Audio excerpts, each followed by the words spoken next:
میرے اہل سنت کی بارگاہ میں عرض ہے کہ اگر کسی ایسی جگہ ایک مدنی قافلہ ہو کہ وہاں قبلے کی شناخت کا کوئی ذریعہ نہیں ہے اور امیر قافلہ نے کسی سمت تحری کر کے نماز پڑھنا شروع کر دی، تو کیا دیگر شرکائے قافلہ امیر قافلہ کی سمت ہی کی طرف رخ کر کے نماز پڑھ سکتے ہیں؟ نہیں پڑھ سکتے۔ فقہاء کرام رحمہم اللہ السلام فرماتے ہیں ایک شخص تحری کر کے یعنی سوچ کر نماز پڑھ رہا ہو، دوسرا اس کی دیکھا دیکھی اسی سمت نماز پڑھے گا تو نہیں ہوگی۔ دوسرے کے لیے بھی تحری کرنے کا حکم ہے، بے شک یعنی کہ ایک کا ذہن جمع کے قبلہ اس طرف ہے، اب وہ اس طرف نماز پڑھ رہا ہے، اور دوسرے کا ذہن جمع کے نہیں اس کے بالکل الٹ ہے قبلہ، تحری اس نے کی تو اب یہ الٹ نماز پڑھے۔ دونوں کی اپنی اپنی سمتیں تحری کے مطابق دونوں کی نماز ہو جائے گی۔ واللہ تعالی اعلم ورسولہ اعلم عز وجل وصلی اللہ تعالی علیہ وآلہ وسلم۔ صلو علی الحبیب صلی اللہ علیہ محمد۔ یا سیدی، نماز کی چوتھی شرط وقت، کہ جو نماز پڑھنی ہے اس کا وقت ہونا ضروری ہے۔ برائے کرم اس کی کچھ وضاحت فرما دیں۔ مثلا آج کی نماز عصر ادا کرنا ہے تو یہ ضروری ہے کہ عصر کا وقت شروع ہو جائے، اگر وقت عصر شروع ہونے سے پہلے ہی پڑھ لی تو نماز نہ ہوگی۔ عموماً مساجد میں نظام الاوقات کے نقشے آویزاں ہوتے ہیں، ان میں جو مستند توقیت داں کے مرتب کردہ اور علماء اہل سنت کے مصدقہ ہوں، ان سے نمازوں کے اوقات معلوم کرنے میں سہولت رہتی ہے۔ اسلامی بہنوں کے لیے اول وقت میں نماز فجر ادا کرنا مستحب ہے، اور باقی نمازوں میں بہتر یہ ہے کہ مردوں کی جماعت کا انتظار کریں، جب جماعت ہو چکے پھر پڑھیں۔ واللہ تعالی اعلم ورسولہ اعلم عز وجل وصلی اللہ تعالی علیہ وآلہ وسلم۔ صلو علی الحبیب علی محمد۔ بارگاہ امیر اہل سنت میں عرض ہے کہ اگر کوئی کسی سمت تحری کر کے نماز پڑھ رہا ہو، پھر اسی نماز کے دوران کسی اور سمت ذہن جمع، تو کیا وہ نماز اسی سمت جاری رکھے گا یا اپنی سمت تبدیل کر لے گا؟ فوراً سمت تبدیل کر لے۔ اس طرح اس کا بار بار ذہن اگر جمتا رہا تو چاروں طرف گھوم پھر کر بھی اگر نماز پڑھی تو بھی ہو جائے گی، یعنی اس طرح چہرہ گھماتا رہا، ایک رکعت میں اس طرف رہا سیدھے ہاتھ کی طرف، دوسری رکعت میں ذہن جمع کہ نہیں الٹے ہاتھ کی، پھر ذہن میں آئے گا رے یہ تو بالکل پیچھے سجدہ کعبہ تو پھر بھلے یوں نمازوں میں یہ سمت بدلتا رہے نماز ہو جائے گی۔ چاہے نظام الاوقات کے تعلق سے عرض کر دوں کہ دعوت اسلامی کی ویب سائٹ پر ساری دنیا کا نظام الاوقات موجود ہے، تو آپ اپنے شہر کے مطابق دیکھ لیجئے، اور چاہیں تو اس کی پرنٹ آؤٹ کر لیجئے اور اپنے گھر میں آویزاں کر لیجئے، تو سب انشاءاللہ دیکھ سکیں گے۔ آپ کے پاس انٹرنیٹ کی سہولت نہیں تو کسی اور عیسائی بھائی سے پرنٹ آؤٹ حاصل کر لیجئے، دنیا میں کہیں بھی ہوں آپ نظام الاوقات خود نکال سکتے ہیں۔ اس میں دعوت اسلامی کی ویب سائٹ ہر رسالے اور ہر کتاب اور ہر کیسٹ اور ہر وی سی ڈی پر چھپی بھی موجود ہے۔ اور یہ بھی یاد رکھیے کہ فتاوی رضویہ شریف میں ہے اوقات کا جاننا سب پر فرض ہے، فرض عین ہے کہ اوقات جانتا ہو۔ تو اب یہ تو اللہ ان پر رحم کرے توقیت دانوں پر کہ انہوں نے واقعی اوقات جاننا ہمارے لیے بہت آسان کر دیا۔ نظام الاوقات کے ذریعے نمازوں کا سمجھ آ جاتی ہے، سحری افطاری کا وقت سمجھ میں آ جاتا ہے الحمدللہ۔ مگر اس کی تفصیلی معلومات تو ظاہر پڑھ کر یا سن کر ہی ہوگی کہ کس وقت نماز کا وقت ہوتا ہے، کس وقت نماز کا وقت ختم ہوتا ہے، کون سی نماز کا سلام وقت کے اندر اندر پھر جانا چاہیے، کون سی نماز ایسی ہے کہ تکبیر تحریمہ وقت کے اندر ہو جائے اور اس کے بعد اگر بقیہ رکعتیں پڑھیں تو نماز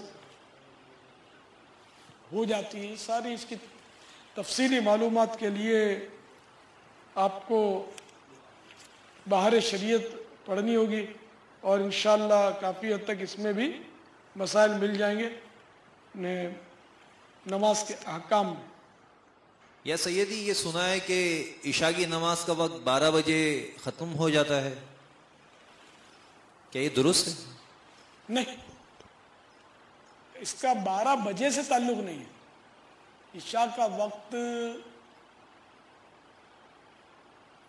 جب شفق ڈوب جاتی ہے، سیاہی پھیل جاتی ہے تو رات آ جاتی ہے، رات آ جاتی ہے تو عشاء کا وقت شروع ہو جاتا ہے اور یہ صبح صادق تک رہتا ہے۔ افضل وقت دوسری تہائی میں، یعنی رات کے 3 حصے کر لیجئے، مثال کے طور پر 12 گھنٹے کی رات ہے تو ابتدائی 4 گھنٹے یہ 1/3 ہوئی، وسطی 4 گھنٹے دوسری تہائی اور آخری 4 گھنٹے یہ تیسری تہائی۔ تو دوسری تہائی میں افضل ہے عشاء کا وقت، مستحب ہے، اور تیسری تہائی میں مکروہ وقت ہے۔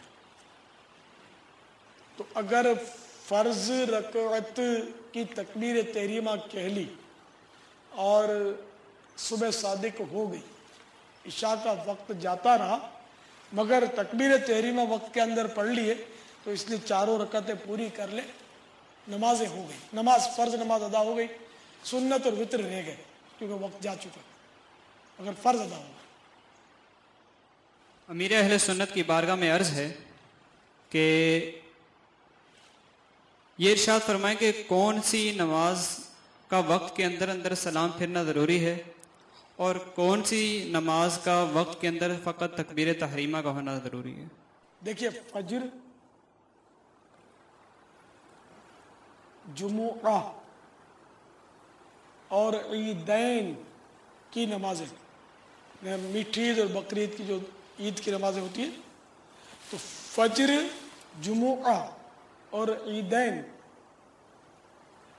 میں وقت ختم ہونے سے پہلے پہلے سلام پھرنا ضروری ہے۔ باقی نمازوں میں، باقی فرض نمازوں میں تکبیر تحریمہ اگر وقت کے اندر کہہ لی تو یہی کافی ہے، نماز ہو جائے گی۔ جبکہ اسی نماز کو پوری کرنے میں کامیاب ہو گیا، توڑ دی یا ٹوٹ گئی تو پھر ظاہر ہے کہ وقت ہی جا چکا۔ خشوع و خضوع سے پڑھوں سب نمازیں، نہ بھاری ہوں فجر و عشاء یا الہی۔ پیارے باپا جان، یہ ارشاد فرمائیے کہ نماز کے کتنے اور کون کون سے فرائض ہیں؟ نماز کے 7 فرائض ہیں۔ نمبر 1 تکبیر تحریمہ، نمبر 2 قیام، نمبر 3 قراءت، نمبر 4 رکوع، نمبر 5 سجود، نمبر 6 قاعدہ اخیرہ، نمبر 7 خروج بسنعہ۔ واللہ تعالی اعلم ورسولہ اعلم عز وجل وصلی اللہ تعالی علیہ وآلہ وسلم۔ صلو علی الحبیب صلی اللہ تعالی علیہ وسلم۔